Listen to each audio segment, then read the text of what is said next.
confortável colapso dos conscientes. Há algo estranho a acontecer, não é visível à primeira vista, não aparece nas notícias, não provoca alarmes, mas está em todo o lado. Vivemos rodeados de pessoas funcionais, adultos, empregados, responsáveis, em teoria. Pessoas que cumprem horários, que pagam contas, que respondem a e-mails, mas que, algures no caminho, desistiram de uma coisa essencial: pensar. Não pensar muito, não pensar profundamente, não pensar até ao ponto de desconforto. Pensar dá trabalho, pensar cansa, pensar obriga a mudar e mudar é inconveniente. Por isso criamos substitutos, frases feitas, desculpas elegantes, ruído constante. Dizemos é assim mesmo para não questionar, culpamos os outros para não assumir e enchemos o silêncio para não escutar. Construímos uma vida confortável, funcional, aceitável, socialmente validada, mas perigosamente automática. Este 8º episódio é sobre isso, sobre o exato momento em que deixamos de ser autores e passamos a ser figurantes da nossa própria vida, sem drama, sem revolta, sem sequer dar por isso, porque as maiores perdas raramente acontecem de forma súbita, acontecem devagar, educadamente, com a nossa autorização. Há uma frase que governa este país. Não está na Constituição, não está na lei, mas manda mais do que qualquer ministro. A frase é simples, curta, fatal. É assim mesmo. Diz-se com um encolher de ombros, com um suspiro cansado, com a serenidade de quem já desistiu, mas quer parecer sábio. Vai a um serviço público ou até mesmo a uma empresa privada, como já me aconteceu. Esperou 40 minutos, ninguém explica nada, ninguém pede desculpa. Resposta oficial: é assim mesmo. Uma estrada esburacada há 10 anos, promessas, obras anunciadas, fotografias. Nada acontece. Resposta técnica especializada: é assim mesmo. Uma decisão absurda, uma injustiça evidente, uma regra que não faz sentido. Resposta filosófica profunda: é assim mesmo. Reparem no gênio desta frase. Não a explica, não resolve, não melhora, mas encerra a conversa. É uma frase que mata perguntas e enterra expectativas. É o lexotanil da cidadania. Hannah Arendt escreveu sobre a banalidade do mal. Não era o mal dos monstros, era o mal dos normais, dos que não pensam, dos que obedecem, dos que aceitam. O mal instala-se assim, devagar, educadamente, sem barulho. Primeiro estranhamos, depois toleramos, depois aceitamos, depois defendemos. Até que um dia somos nós a dizê-la. É assim mesmo.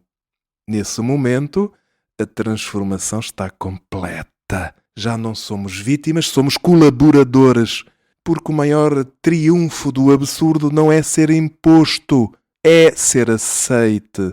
Sem resistência, sem indignação, sem sequer um levantar de sobrancelha.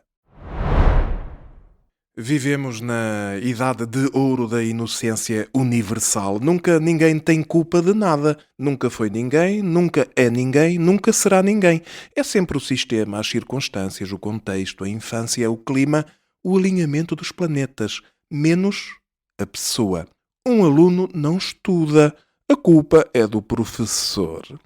Um filho é mal educado. A culpa é da escola. Um cidadão não cumpre. A culpa é do Estado. Um adulto falha. A culpa é do universo. Vivemos rodeados de vítimas inocentes de si próprias. É fascinante. Errar tornou-se um direito. Assumir tornou-se uma raridade. Pedir desculpa é visto como fraqueza. Assumir responsabilidade é quase um ato revolucionário. Viktor Frankl, sobrevivente a Auschwitz, escreveu algo extraordinário. Disse que a última liberdade humana é escolher a atitude perante as circunstâncias. Reparem bem, a última liberdade. Podem tirar-nos tudo, menos isso. Hoje fazemos o contrário, entregamos essa liberdade voluntariamente. É mais confortável assim. Se não é culpa minha, não preciso de mudar. Se não preciso de mudar, não preciso de crescer. Se não preciso de crescer, posso ficar exatamente como estou. É uma estratégia brilhante para permanecer pequeno. Uma sociedade que elimina a responsabilidade individual elimina sem perceber a sua própria dignidade, porque a responsabilidade é o preço da liberdade e nós, com uma elegância notável, temos pedido o reembolso. Há algo que está a desaparecer. Não faz barulho, não protesta, não resiste. O silêncio. Antigamente, o silêncio era normal. Hoje é evitado. Entramos no carro, ligamos o rádio. Entramos em casa, ligamos a televisão. Entramos numa fila, pegamos no telemóvel. Preenchemos todos os espaços como se o silêncio fosse perigoso. E é. O silêncio não distrai, não entretém, não mente.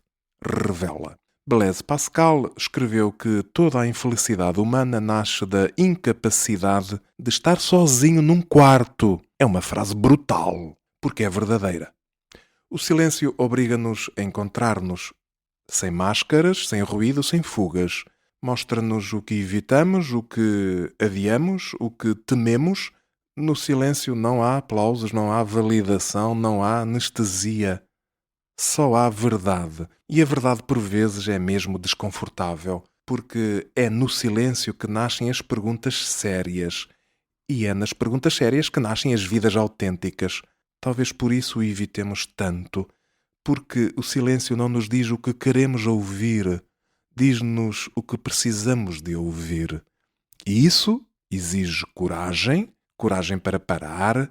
Coragem para escutar. Coragem para existir, sem distrações, sem fugas, sem desculpas. No fim, tudo se resume a isto. Pequenos momentos, pequenas escolhas, pequenas rendições. Cada vez que dizemos é assim mesmo, sem pensar, cedemos terreno. Cada vez que culpamos o mundo inteiro, menos nós, encolhemos um pouco. Cada vez que fugimos do silêncio, evitamos o único lugar onde ainda podemos encontrar-nos. Não acontece de um dia para o outro. Ninguém acorda de repente e decide abdicar de si próprio. Acontece devagar, quase com ternura, como uma erosão invisível. Até que um dia vivemos uma vida inteira sem nunca a termos realmente habitado. Henri Thoreau escreveu que a maioria dos homens vive vidas de desespero silencioso. Não porque não possam escolher, mas porque a certa altura deixaram de escolher.